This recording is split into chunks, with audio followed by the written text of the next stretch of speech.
Bonjour à tous et bienvenue à ce webinaire. Je vous remercie pour votre présence et pour votre ponctualité. Je me présente, je suis Joëlie, chargée de contenu marketing chez Talkspirit et je suis ravie d'être accompagnée aujourd'hui par Philippe Pinault et Arnaud Rérol, qui seront nos experts pour parler d'infobésité aujourd'hui. J'en profite pour faire une petite mention à Emmanuel qui se trouve en ligne, connecté sur le chat et qui va pouvoir répondre à vos messages et participer à l'animation de ce webinaire ce matin.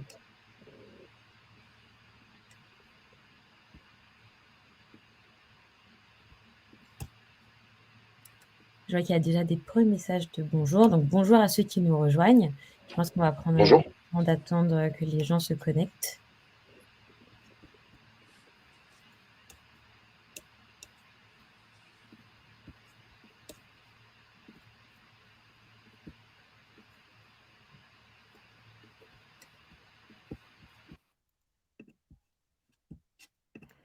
Je vois que nous sommes déjà un bon nombre de participants. Donc, je vous remercie pour votre ponctualité et d'être là présente pour ce webinaire. Je me suis présentée et je pense que c'est aussi important de me tourner vers vous. Donc, n'hésitez pas à dire d'où vous venez, de quelle entreprise vous faites partie. Je pense qu'on ne le dit pas assez, mais les participants d'un webinaire, c'est ceux qui font vivre en fait l'échange. Et pour ce webinaire-là, l'idée, c'est de créer vraiment un échange interactif. Donc, le chat est là pour que vous puissiez envoyer des messages, saluer nos experts évidemment, mais également poser des questions. Donc, n'hésitez surtout pas. Emmanuel pourra vous répondre et moi-même, en visio, je pourrai répondre à vos messages sur le chat.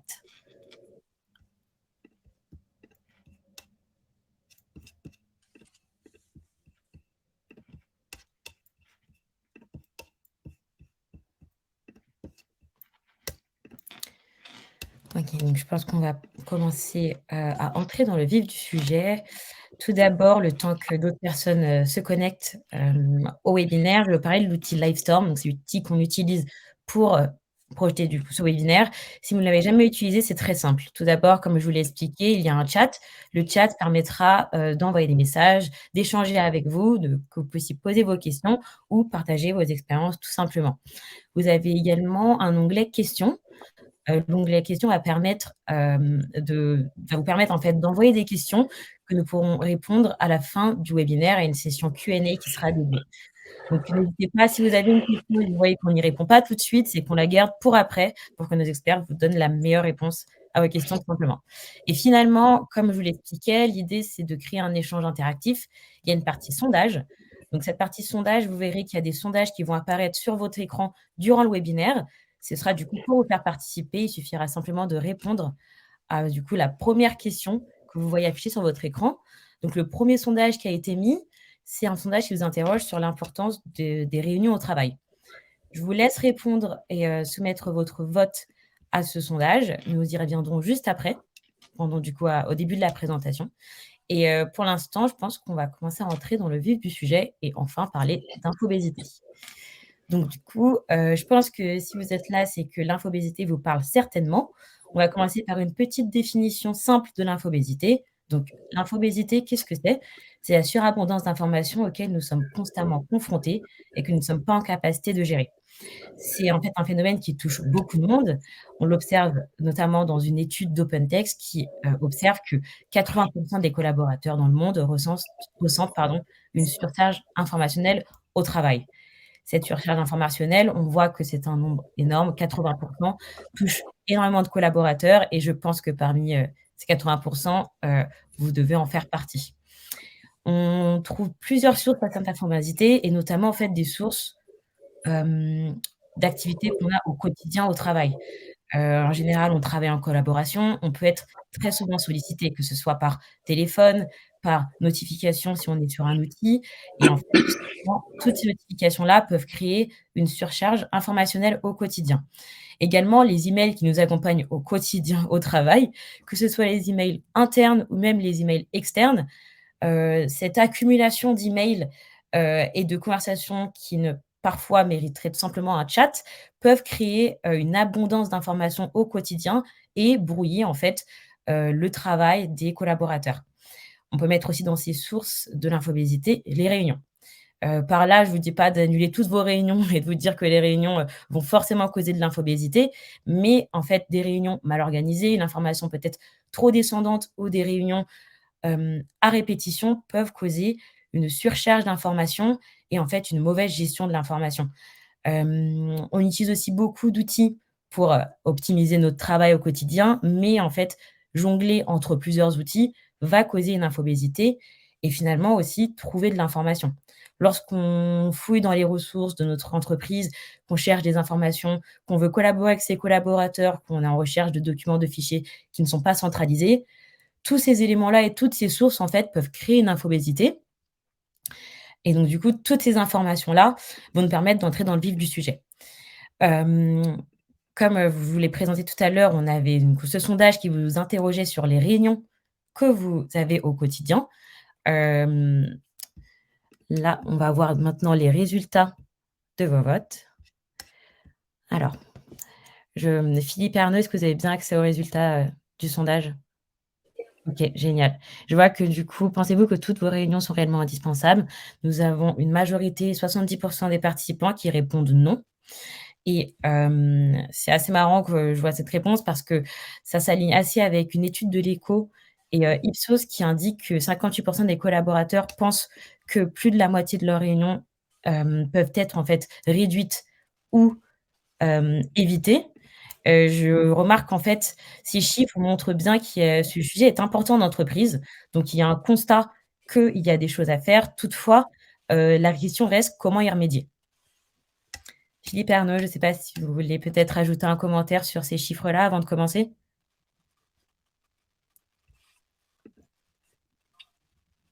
Arnaud, tu es mute si tu veux, sur l'étude que tu as réalisée.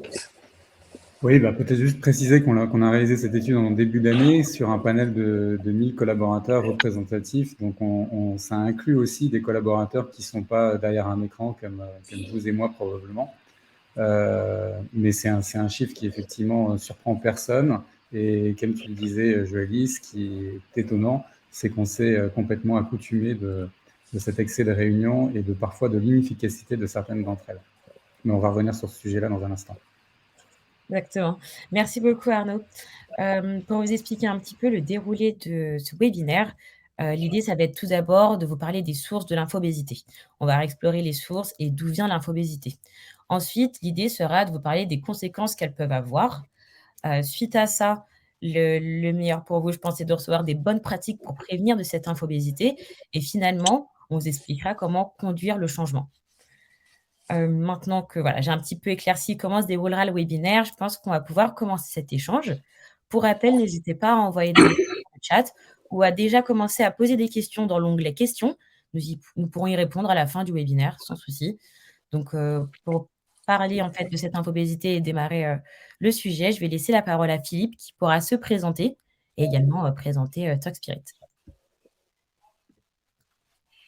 Bien, bonjour à vous tous. Ravi d'avoir cet échange sur une question vraiment d'importance puisque voilà, on est tous concernés par ces questions liées à l'infobésité. Elle impacte évidemment directement notre expérience collaborateur, notre bien-être et notre performance d'une manière générale au sein de nos organisations.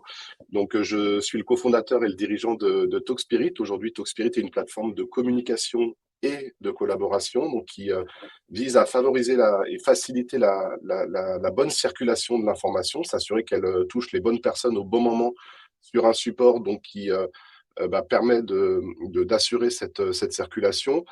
Nous allons également sur les enjeux de collaboration, puisque une fois qu'on reçoit l'information, eh bien, on va travailler avec cette information et donc elle va venir irriguer l'ensemble des modes projet et des différents travaux sur lesquels nous pouvons intervenir au sein de notre organisation. Donc, on va parler évidemment de tous les outils collaboratifs que cette plateforme permet de réunir au même endroit.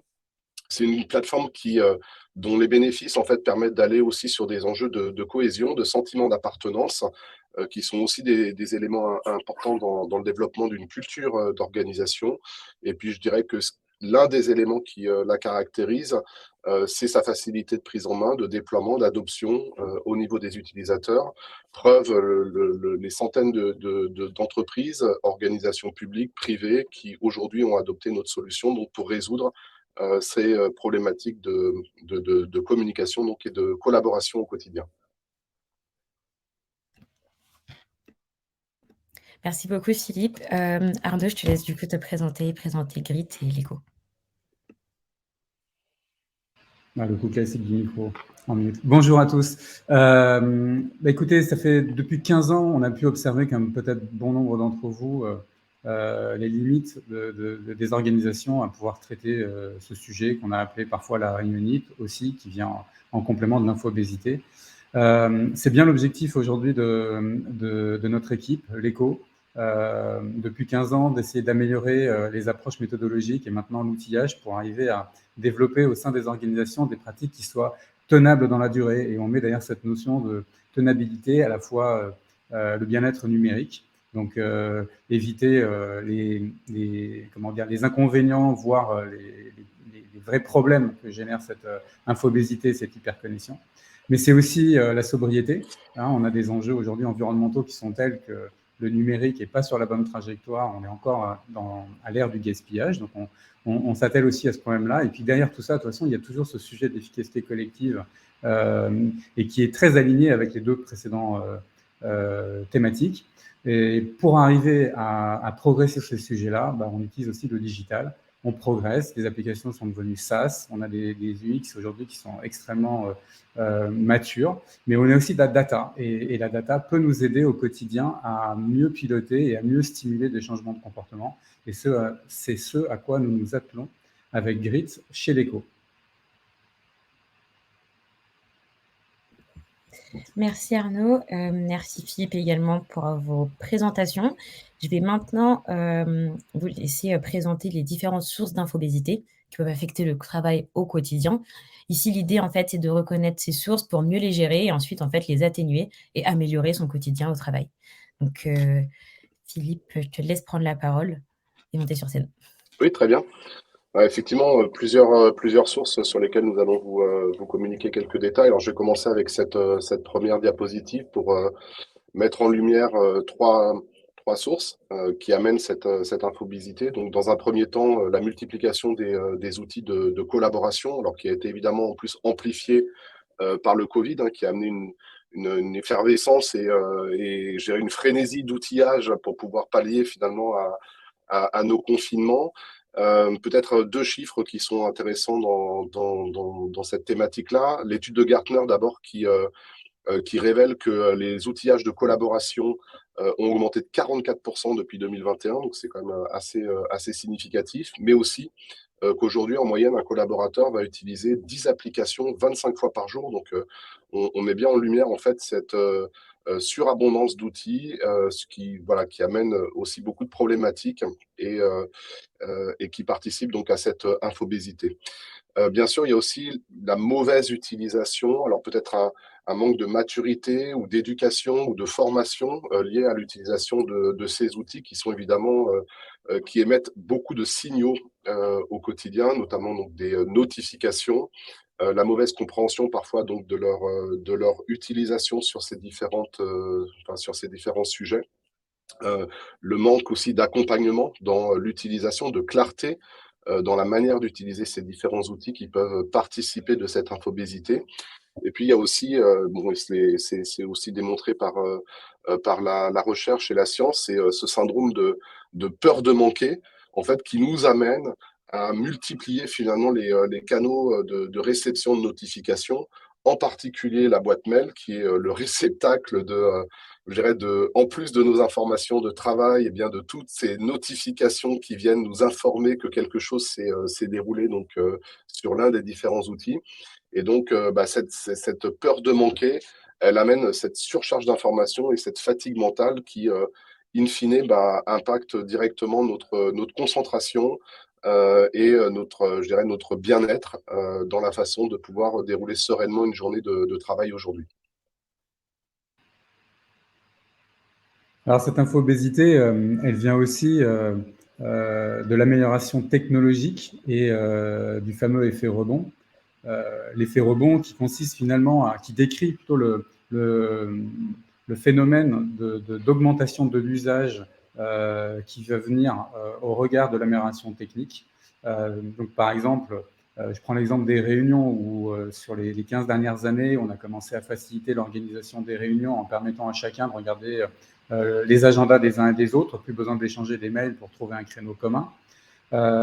Bien sûr, maintenant, les visios, on est allé jusqu'à finalement éviter, limiter les déplacements pour aller d'une salle à une autre ou en rendez-vous dans une autre entreprise.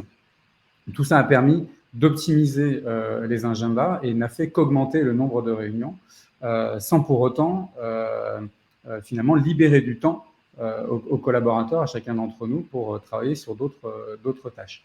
On a dans la production de contenu exactement le même phénomène.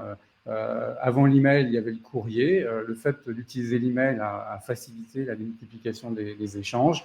Le chat, idem. On a encore plus multiplié le nombre de sollicitations des uns vers les autres. Et aujourd'hui, on n'a plus cette capacité à finalement accorder de l'attention à tout le monde. C'est vraiment l'effet rebond qui finalement vient complètement amoindrir, voire annihiler les bénéfices technologiques lorsqu'il n'y a pas de changement de comportement associé. Et puis, en complément de cet effet rebond, il y a une dimension temporelle. C'est que tout ceci est arrivé progressivement. Et si on avait été plongé directement en 2023, si de 2020 on était passé à 2023, on aurait trouvé ça horrible et on aurait réagi, on aurait refusé finalement ces situations d'excès d'information ou d'excès de réunion, alors que tout ça est arrivé petit à petit. Et donc, vous connaissez peut-être cette expérience fictive, mais qui image bien cette problématique d'accoutumance et cette expérience dans laquelle on mettrait une grenouille dans une casserole d'eau, on la fait chauffer, la température augmente et puis finalement la grenouille ne sent pas le danger venir, alors que si on l'a jetée dans une casserole d'eau bouillante, elle réagirait immédiatement et se sauverait de cette situation. C'est un peu ce qui nous arrive aujourd'hui. Je pense que c'est une des raisons pour laquelle l'infobésité, on en parle depuis que je suis arrivé sur le marché du travail, ça commence à dater, et qu'on a du mal aujourd'hui à l'appréhender.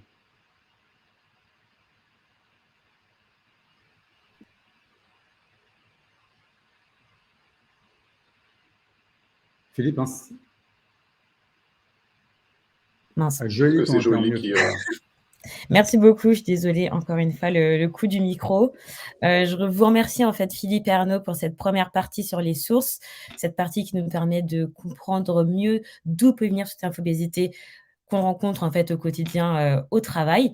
Maintenant, nous allons nous plonger sur la partie conséquences. Donc, qu'est-ce que cela peut avoir sur nous et sur notre entreprise au global? On va lancer un deuxième sondage que normalement vous voyez là sur votre écran. Nous y reviendrons après à la suite de cette partie. Donc, je vous laisse répondre pour l'instant et je vais donner la parole à Philippe pour prendre la suite de cette partie sur les conséquences.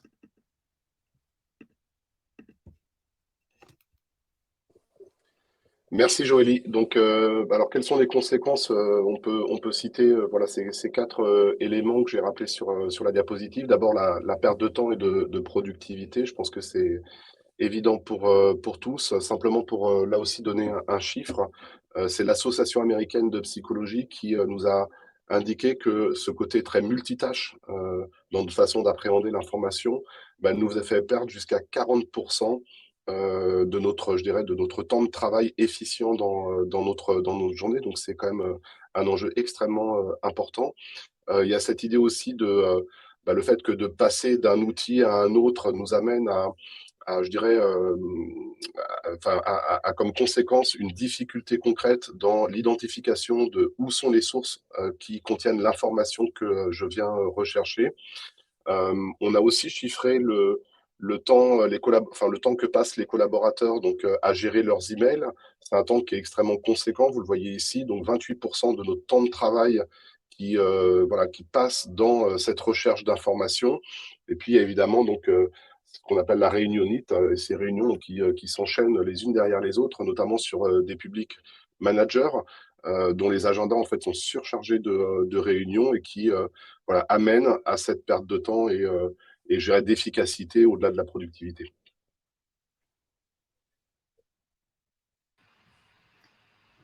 Voilà, et dans ce domaine, il faut aussi comprendre que on se surestime. On surestime la capacité de notre cerveau. Euh, on se croit multitâche alors qu'en fait on va gérer des tâches successivement et que lorsqu'on passe d'une tâche à une autre, finalement on doit quelque part se réinitialiser et le cerveau, lui, ça lui demande un effort supplémentaire. Donc lorsque vous êtes en train d'envoyer un email pendant une réunion, vous n'êtes pas en train de faire deux choses en même temps. Ça, c'est une idée qu'on se fait. La réalité, c'est que votre attention sur la personne qui parle diminue et vous vous concentrez sur votre email. Cette sursollicitation, il faut comprendre que notre cerveau, en fait, a une mémoire tampon qui est limitée. Donc, à chaque fois que vous êtes interrompu par une petite information, c'est une notification, vous venez remplir cette mémoire tampon. Et elle doit libérer de la place avec une autre information que vous étiez en train de traiter. Donc, délimiter des temps de concentration est extrêmement important pour gagner en efficacité et puis surtout pour préserver son cerveau. Alors, ce que j'ai oublié de dire, c'est que cette partie de l'étude, nous l'avons réalisée avec Cogix, qui est un cabinet en neurosciences. Ce sont des docteurs en neurosciences. Je vous invite, vous pouvez télécharger l'étude qu'on a réalisée avec eux, où on a consolidé les états de l'art en neurosciences et les datas qu'on a pu collecter au sein de grandes entreprises pour arriver à objectiver ces situations. Le deuxième élément aussi qui est important de comprendre dans les nuisances et les impacts de l'hyperconnexion, c'est la réduction des plages de récupération. Lorsque on étend les plages d'interaction liées au travail, ça veut dire quand on les étend, ça veut dire qu'on va rendre acceptable le fait d'envoyer un email après le dîner, on va finalement empêcher notre cerveau de se reposer. C'est comme si vous couriez un marathon qui ne s'arrête jamais. Voilà. Vous sentez bien, lorsque c'est un effort physique, que vous avez besoin de faire des temps de pause, et votre cerveau, c'est la même chose. Alors ça a des répercussions, ça a été démontré par les études en neurosciences sur, alors ça commence par des baisses de performance, des baisses de concentration, mais ça change aussi nos comportements vis-à-vis de nos collègues. Ça introduit aussi des biais dans nos manières de décider ou de réagir face à des situations. Et puis, ça va bien sûr malheureusement jusqu'à des troubles de la santé. Donc ça peut empêcher ou limiter notre temps de sommeil parce que le cerveau a besoin aussi d'un temps entre le moment où il est actif et le moment où il s'endort. Et si vous comprimez ces temps de transition, vous allez avoir un impact sur la qualité de votre sommeil. Et puis ça va sur aussi, bien sûr, vous le savez, c'est tout ça est à la base aussi de burn-out et avec graduellement une perte de goût au travail, une démotivation des équipes. Donc il y a un vrai impact lié à cette hyperconnexion. Deuxième effet aussi lié à l'infobésité et à cette hyperconnexion, c'est l'impact environnemental. Alors, aujourd'hui, on a encore du mal à prendre conscience, à réaliser que le numérique, de par l'impact environnemental lié à la construction des équipements informatiques et aux ressources énergétiques dépensées pour faire fonctionner tous ces systèmes, a un impact environnemental et du coup est une ressource limitée. Et l'effet rebond que j'évoquais tout à l'heure se traduit aussi par un accroissement du volume de documents stockés dans nos espaces partagés ou individuels et une augmentation aussi de la taille de nos boîtes aux lettres, par exemple. Donc, il n'y a encore pas si longtemps que ça, il y avait des seuils, des limitations qui ont sauté pour notre bénéfice, pour nous faciliter la vie, mais qui ont eu comme conséquence une aggravation de cette consommation énergétique et donc de nos émissions CO2. Et on a mesuré sur une plage de 2 années, auprès de 16 000 personnes, on avait en moyenne une aggravation de 30% des émissions CO2 liées à ces usages numériques de travail. Merci beaucoup Arnaud pour ces éclairages. Merci Philippe pour cette partie sur les conséquences. Suite à ça, je pense qu'on peut revenir du coup sur le sondage et voir un petit peu les résultats. Je vois qu'il y a une majorité de participants qui tentent de mettre en place des actions pour limiter l'infobésité, mais que c'est compliqué. Une petite partie, a ces actions déjà mis en place et pense que c'est efficace. Donc n'hésitez surtout pas sur le chat à partager vos bonnes pratiques aux autres. Je pense que dans ce type d'échange, c'est l'occasion d'en profiter et aussi de s'échanger des bonnes pratiques. Philippe et Arnaud, je vous laisse commenter les résultats si vous le souhaitez, sachant que la partie d'après, c'est les bonnes pratiques. On va pouvoir, en parler tous ensemble. Je ne vois pas les résultats. Joëlie, je ne sais pas si… Alors, moi, je les vois. Je trouve que ça représente, comment dire, ça caractérise bien la situation qu'on est en train de décrire. C'est-à-dire, ceux qui s'y attellent au sujet trouvent des solutions. Et donc, on a un cinquième qui nous donne un quart qui arrive à trouver des solutions efficaces. Et ensuite, il y a aussi un tiers voilà, comment dire, qui a accepté cette situation. Et puis, un autre gros tiers qui est voilà, dans un entre-deux. Et ça, je pense que c'est ce dont on va parler dans un instant. C'est pas simple, en fait, de trouver des solutions parce qu'on est très interdépendants les uns des autres. Et c'est, je pense, une des raisons voilà, qui explique que c'est pas évident d'arriver à solutionner ce problème d'infobésité. Merci pour… Ok, donc j'ai effectivement récupéré les résultats. Alors, avec toi, Arnaud, et je le sais, on en parle souvent, on pense qu'il n'y a pas de fatalité, qu'il y a évidemment des solutions, des actions qui peuvent être mises en œuvre. Elles sont évidemment de différentes natures, elles sont aussi bien techniques, mais aussi beaucoup dans l'accompagnement et je dirais de nos changements de pratique. Hein, c'est ce sur quoi tu vas intervenir. Et donc, je vais vous parler de mon côté de la manière dont peut-être l'usage des technologies et des plateformes en support permettent de support de nos façons de travailler, permet d'avoir un impact quand même assez immédiat et important donc sur cette question de l'infobésité. Donc on va passer là sur peut-être une première bonne pratique. Bien d'abord cette idée de venir centraliser, rationaliser le nombre d'outils que nous utilisons au quotidien. Je l'ai dit un peu plus tôt, depuis le Covid, en fait, on a vu une explosion donc, des outils qui viennent en support de nos différents modes de travail et qui amènent donc les problématiques que nous avons commentées un peu plus tôt. La Digital Workplace aujourd'hui, c'est-à-dire cette plateforme qui vient combiner à la fois des capacités de communication, de collaboration, d'accès à l'information et une des possibilités finalement pour pouvoir réduire de façon importante le nombre d'outils que nous utilisons au quotidien.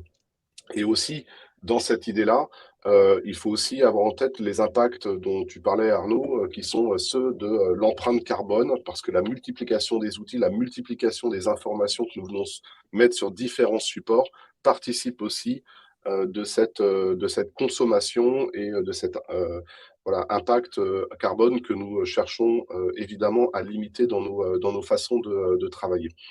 Le deuxième, peut-être, deuxième action, et là, elle touche directement les porteurs de projets qui mettent en œuvre ces nouvelles plateformes, notamment lorsqu'elles touchent l'ensemble de l'effectif, l'ensemble du corps social, c'est voilà, de mettre en place ce qu'on appelle une gouvernance de l'information, c'est-à-dire d'être clair sur la façon dont chaque outil vient répondre à différents enjeux, répondre à différentes problématiques et inscrire de façon là aussi assez claire la manière dont chaque outil doit être utilisé et lorsque l'on déploie un autre outil pour éviter cette idée qu'on les empile les uns au-dessus des autres, clarifier la façon dont ils complètent ou remplacent d'autres outils existants.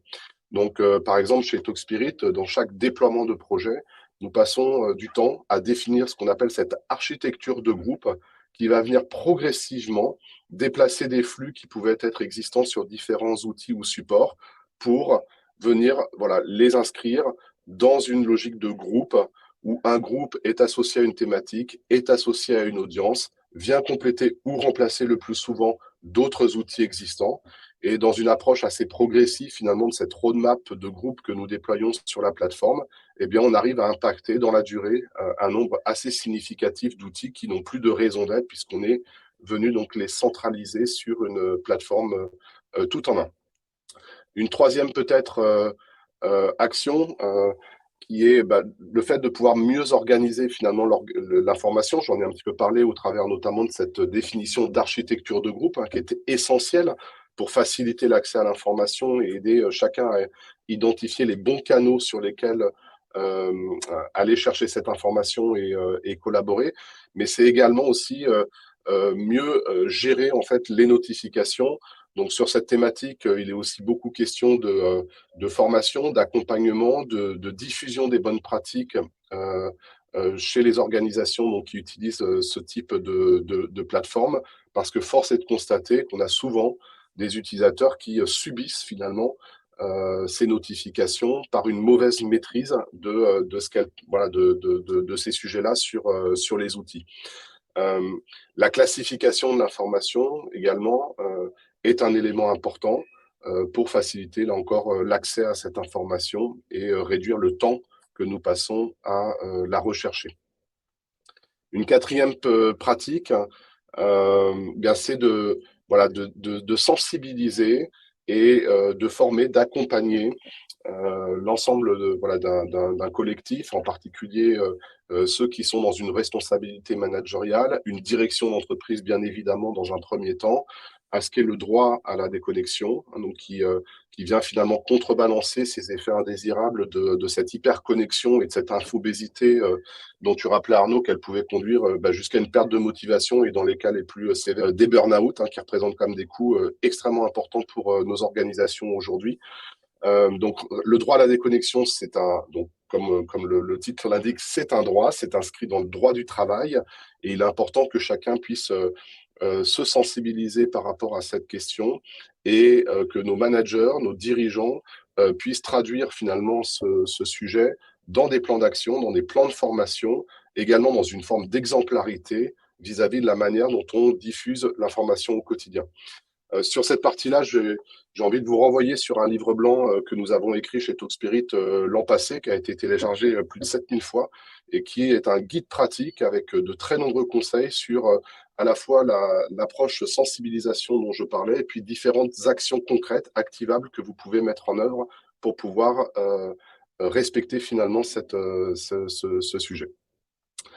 Une autre peut-être bonne pratique, c'est là aussi, elle passe par de la formation et de l'accompagnement, c'est améliorer l'usage que nous faisons de nos emails. Joëlie, tu le disais en introduction, aujourd'hui, poser des conversations dans des boucles email qui adressent un grand nombre de personnes n'a absolument plus aucun sens, ne devrait pas être une pratique acceptée, je dirais, dans une organisation un peu responsable vis-à-vis de ce sujet-là. Donc, c'est bien identifier évidemment les destinataires et limiter le nombre de destinataires dans les communications dont nous avons besoin de joindre à nos emails. Essayer le plus possible finalement de réserver l'email à des usages plutôt de communication vers l'externe, dans la mesure où vous auriez une plateforme de type Digital Workplace qui permet de prendre le relais sur ces échanges internes. C'est quand même extrêmement confortable de voir sa boîte mail se réduire au fur et à mesure que vous déplacez des flux qui étaient auparavant dans des emails vers des espaces de groupe et de partage sur lesquels vous pouvez plus facilement accéder à l'information et collaborer sur cette information, tout en gérant finalement vos notifications comme vous ressentez le besoin de les gérer. Donc ce déplacement de flux, il est quand même vraiment important à prendre en compte. Chez Talkspirit, par exemple, nous allons bientôt fêter notre 10e année sans email interne, sans aucun email interne. On utilise uniquement l'email dans des usages de communication externe. Et donc, notre boîte mail, elle est évidemment beaucoup plus légère que dans la plupart des organisations chez lesquelles nous intervenons aujourd'hui et qui subissent quelque part cette surcharge informationnelle qui sont dans les mails. Une autre peut-être bonne pratique, c'est d'améliorer la pratique des réunions. Donc, évidemment, réduire le nombre de réunions, limiter les réunions uniquement dans des cas où, effectivement, elle amène de la valeur ajoutée. On peut notamment limiter la présence en réunion par un meilleur partage d'informations, un meilleur accès à l'information en amont. Évidemment, si vous êtes déjà informé en continu de ce qui vous est utile à votre travail, vous ressentez moins le besoin finalement de venir en réunion pour simplement partager des informations auxquelles vous avez déjà eu accès. c'est également limiter le nombre de participants, un petit peu comme, je dirais, la pratique sur les emails. C'est être vigilant au nombre de personnes que nous associons donc à ces temps. Là aussi, hein, donc des bénéfices qui sont pas simplement sur, je dirais, des questions de bien-être ou de performance. Ce sont aussi des coûts qui sont considérables aujourd'hui dans cette mauvaise pratique des réunions. Sous la forme d'une anecdote, j'avais lu récemment un article d'une entreprise qui chiffrait le coût de ces réunions en moyennant les, euh, les salaires en fait des personnes qui participaient à ces différentes réunions. Et donc, je vous invite à faire un jour peut-être simplement l'exercice d'une réunion à 8 ou 10 personnes pour prendre conscience aussi de cette partie-là qui représente à nouveau des budgets extrêmement importants. Et puis peut-être une dernière pratique pour terminer, bah, c'est tout le sujet en fait de la sensibilisation, de l'éducation, de la formation. Nous ne sommes pas égaux aujourd'hui dans cette thématique, hein, c'est une évidence. La maturité digitale aujourd'hui, elle est pas encore là. Et donc, il est important de pouvoir, à la fois au niveau d'une direction générale, poser un cadre, poser des directives, être exemplaire dans le respect des directives qui correspondent à sa vision et sa façon d'aborder cette thématique-là, mais également de pouvoir disposer de relais internes qui sont les managers, qui peuvent être des ambassadeurs et consacrer quand même un minimum d'efforts à l'accompagnement, le cas échéant avec les méthodologies, les conseils pratiques, les formations que peuvent apporter des cabinets experts comme l'ECO, parce que à la fin, voilà, c'est un changement de pratique qui se joue à la fois au niveau individuel, mais aussi au niveau du collectif, et que l'expérience nous montre que on est sur des temps longs et qui méritent voilà, une attention permanente pour pouvoir aller dans la bonne direction et avoir un impact réel sur ces questions. Merci Philippe pour ces recommandations. Je vois que toutes tes recommandations ont fait émerger plusieurs questions de nos participants. Donc, je tenais aussi à remercier nos participants pour leurs questions. N'oubliez pas que ce moment, en fait, ce webinaire, c'est pour vous, c'est l'occasion pour vous de poser vos questions, de comprendre certaines choses et d'y trouver également des solutions. Donc, maintenant que vous avez vu les bonnes pratiques recommandées par Philippe, je vais laisser la parole à Arnaud Rérol qui va vous expliquer comment conduire et stimuler le changement en s'appuyant sur les données. Je laisse prendre la parole. Alors, depuis 15 ans, on a à la fois constaté ce phénomène de montée de l'infobésité, et puis on a aussi, il faut le reconnaître, constaté les limites de notre propre action en tant qu'accompagnateur. De manière très opérationnelle, on est au sein des équipes digitales avec nos clients sur ces sujets-là, on les sensibilise à ces problématiques-là, on essaye de les acculturer et de leur montrer les opportunités de mieux travailler avec les outils à disposition. Force est de constater, c'est que les problèmes de l'infobésité sont encore là. Et à côté de ça, dans votre vie quotidienne, vous utilisez sûrement la data pour progresser sur un sujet ou sur un autre. Encore hier, quelqu'un me faisait remarquer qu'avec sa montre Fitbit, enfin la montre qui compte ses pas, ou même beaucoup de montres connectées aujourd'hui comptent les pas, la montre nous fixe des petits objectifs de faire 10 000 pas par jour, et on sait que c'est bon pour la santé, surtout lorsqu'on est sédentaire ou derrière un écran toute la journée, de marcher pour voilà, améliorer la circulation sanguine, le rythme cardiaque, etc. Et finalement, grâce à ces informations, le nombre de pas, on se rend compte des journées où on a plus marché, d'autres où on a moins marché. On est même récompensé lorsqu'on a atteint le seuil de pas qui est bon d'avoir pour notre santé. C'est ce principe-là qu'on applique aujourd'hui au sein de l'entreprise. C'est fournir de la donnée au fil de l'eau à l'utilisateur et aux équipes comme un feedback à leurs actions. Et on est en train finalement de rendre visible tout un tas d'actions qui ne le sont pas sans cette donnée.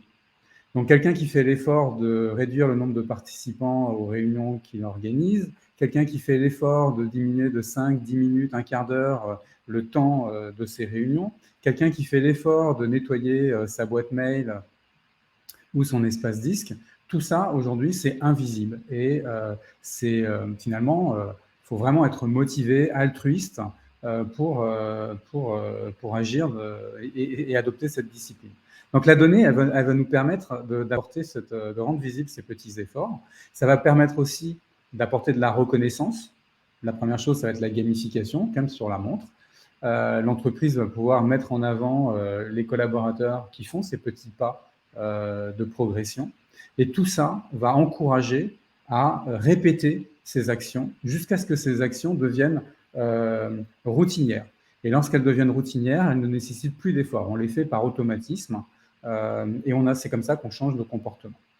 Donc la data, elle va être un vrai stimulateur à l'échelle individuelle, mais elle va aussi permettre d'aider ceux qui ont envie de mobiliser leurs collègues pour évoluer dans leur pratique. Parce qu'on est tous tributaires les uns des autres. Philippe disait qu'au sein de TalkSpirit, vous avez réussi depuis 10 ans à tuer l'email en interne. Bravo. D'autres ont essayé, ils ne sont pas arrivés, mais c'est bien une démarche collective. Il suffit, ce n'est pas une seule personne qui peut décréter ça, puisqu'on va subir les interactions de nos collègues. Donc, arriver à mettre tout le monde d'accord sur un constat qui est une mauvaise trajectoire et la perspective de changer, la data le permet. La data, elle va permettre d'objectiver les situations de chacun.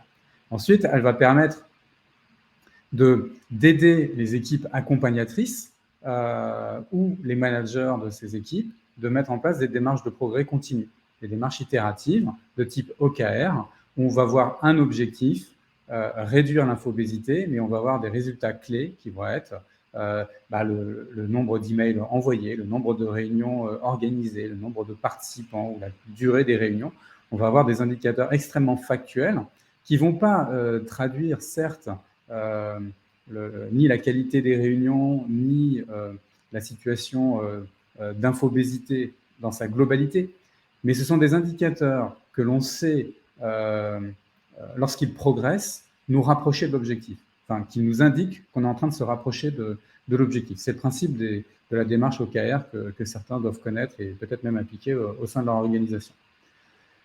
Derrière, c'est aussi l'opportunité pour les équipes, et peut-être que vous en faites partie, qui portez ces sujets de changement, de travailler différemment. Pour exercer ce métier depuis 15 ans, communiquer les bonnes pratiques, essayer de former les collaborateurs, on voit les limites de l'impact de nos actions.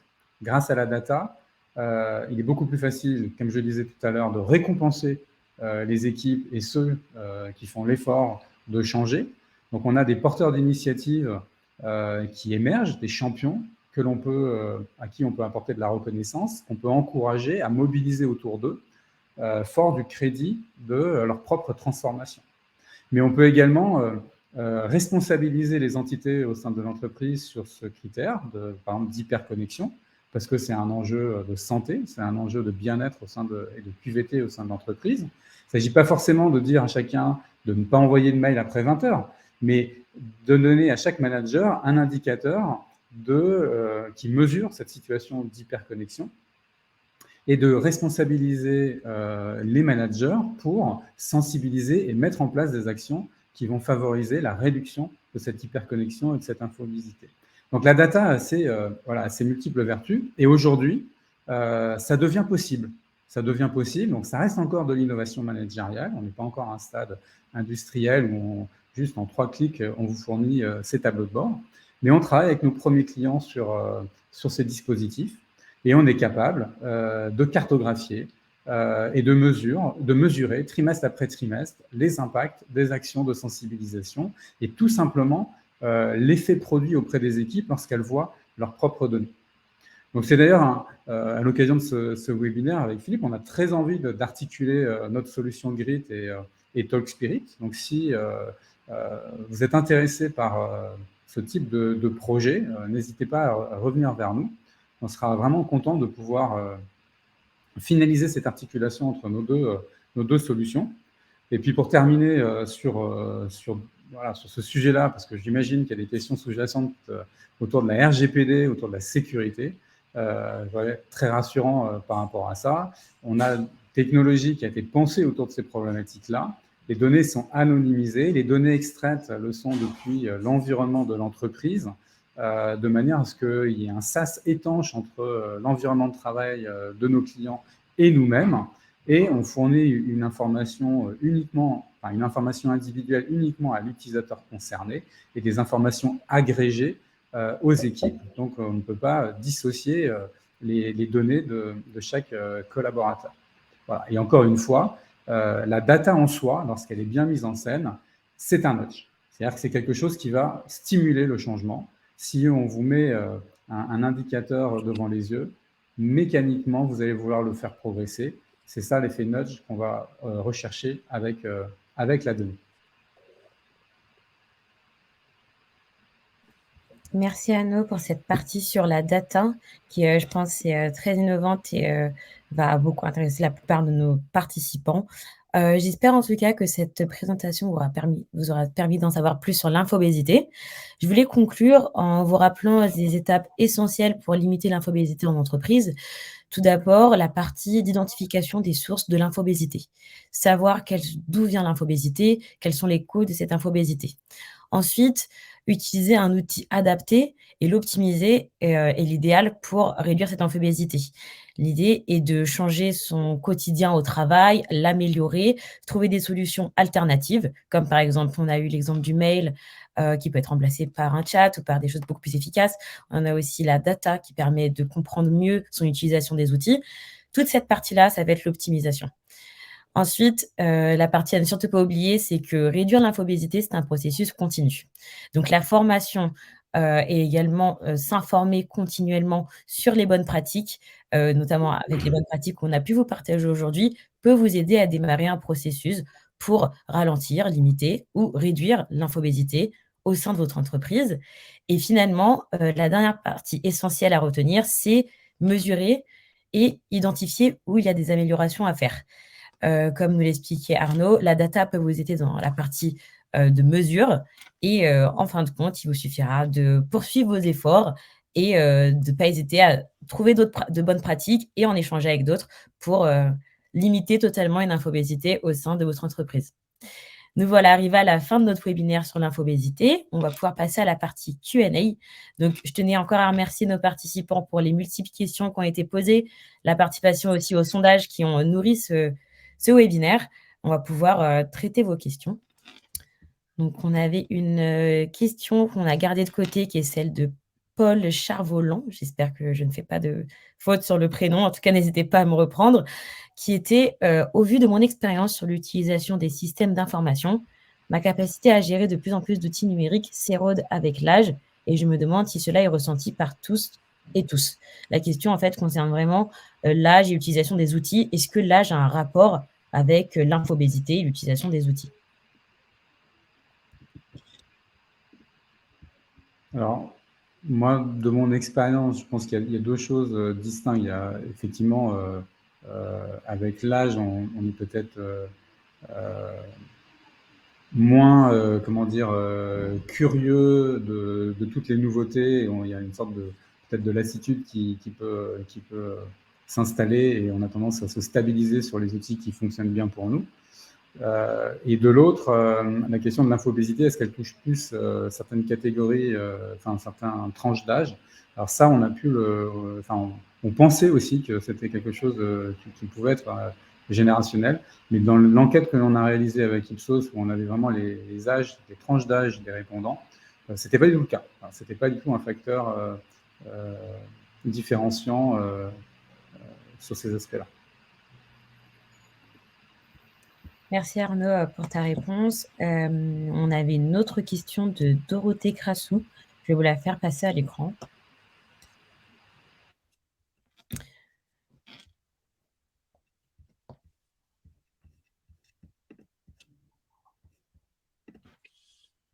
Je peux peut-être intervenir en premier. Enfin, je ne suis pas certain d'avoir par ailleurs vraiment compris parfaitement le contexte, mais bon, les utilisateurs évidemment qui n'ont pas accès à des environnements numériques ou digitaux dans le cadre de leurs fonctions, enfin, sont certainement moins concernés que ceux voilà, qui ont sur leur poste de travail de multiples applications. Dans ces contextes d'entreprise, je dirais la communication par d'autres biais, notamment voies d'affichage, relais managériaux, etc., qu'on continue d'exister évidemment dans les organisations. On voit également quand même dans des environnements où les collaborateurs n'ont pas nécessairement accès aux outils sièges, par exemple de plateformes qui sont déployées particulièrement dans ces contextes, qu'on peut quand même arriver à les associer sur un usage par le mobile, parce que voilà, on a tous aujourd'hui un téléphone mobile dans la poche et que ça peut être une façon quand même de garder le lien, de garder le contact et de leur amener la bonne information au bon moment, notamment par ces biais-là. Merci pour ta réponse, Philippe. Je vais faire monter sur l'écran une autre question. Quels sont les signes précurseurs de l'infobésité que nous devrions surveiller, tant au niveau individuel qu'au niveau de l'organisation?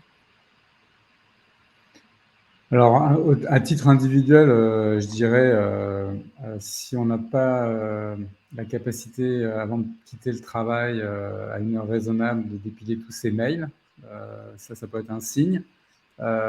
C'est aussi la difficulté au niveau de l'équipe à trouver des temps communs pour échanger en réunion. Donc, ça veut dire qu'on a des agendas saturés, ou en tout cas que quelques personnes clés ont des agendas saturés.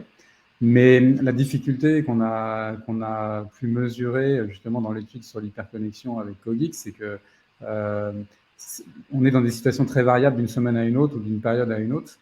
Et on aurait pu d'ailleurs en parler tout à l'heure, mais la fatigue, elle est aussi liée à la récurrence de cette saturation dans le temps. Et on est très capable de gérer une sursollicitation pendant quelques jours, pendant 1 ou 2 semaines. C'est quand ça s'installe sur un trimestre que ça commence à devenir nuisible pour la santé. Donc là, on est dépourvu de... Enfin, nos sens ne sont pas suffisants. C'est là où la data permet quand même d'objectiver ces situations et de gérer cette notion de variabilité dans le temps.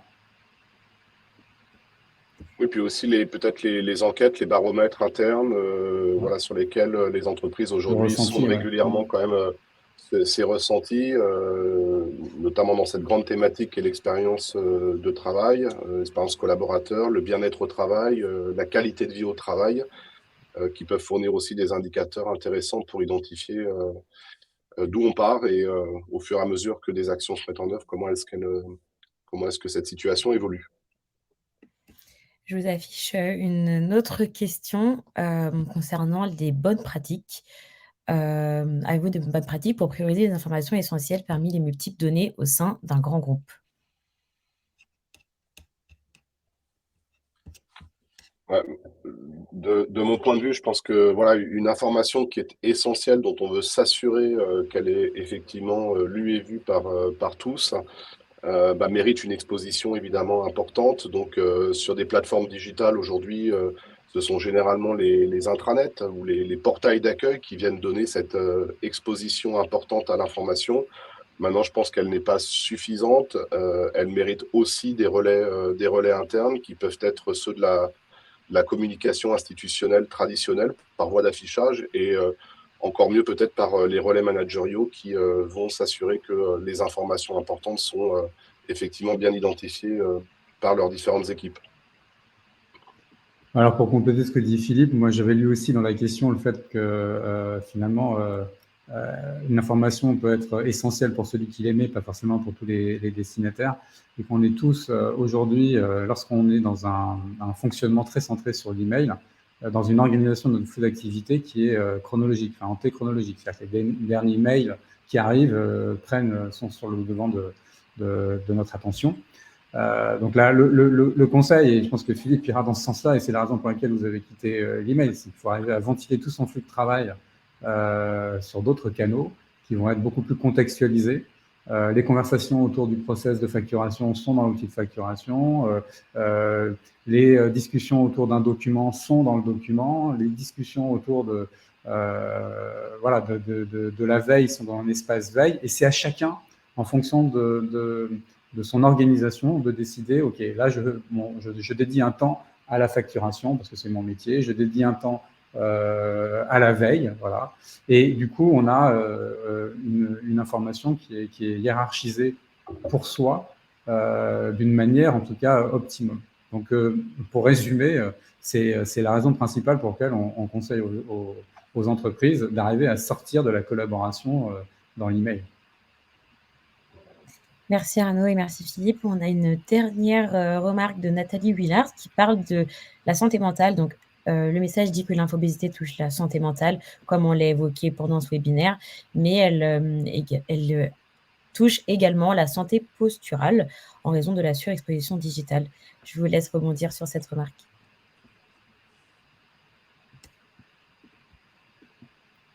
Si on pouvait donner la parole à Nathalie pour qu'elle nous explique. Je comprends, je suis incapable, je ne me sens pas expert pour pouvoir aller plus loin que ce qu'elle nous partage là. Je suis d'accord avec elle.